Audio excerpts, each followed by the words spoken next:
आखु रसरू गुड़ तैयारी हुए, आखु रसरू भी चीनी तैयारी हुए। दुईटी जिनिष गोटे जिनिष रे तैयारी होउची। गुड़ देह पाई भल, चीनी देह पाई विष कहउचंती। आखु रसरू गुड़ बनिबा पाई जेउ प्रोसेस हुए, चीनी बनिबा पाई से प्रोसेस हुए।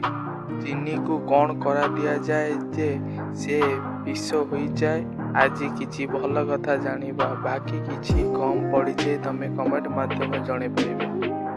गुड़ बा चीनी बनेबा पाई फास्ट आखु रस बाहर करा जाए।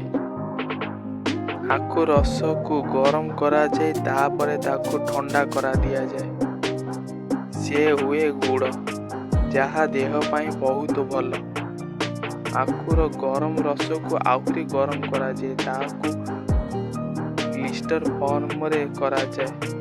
सेही क्लिस्टर को सफा करिबा पाई सल्फर डाइऑक्साइड आउ फॉस्फोरस एसिड मिसा जाए।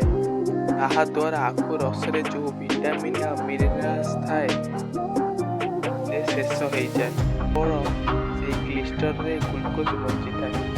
सेति पई गुड़ भितरे विटामिन थाए, मिनरल्स थाए आउ ग्लूकोज भी थाए। सेति गुड़ आम देह पाई बहुत भल। चीनी रे केवल ग्लूकोज थाए, चीनी आम देह पाई विषाक्त कम।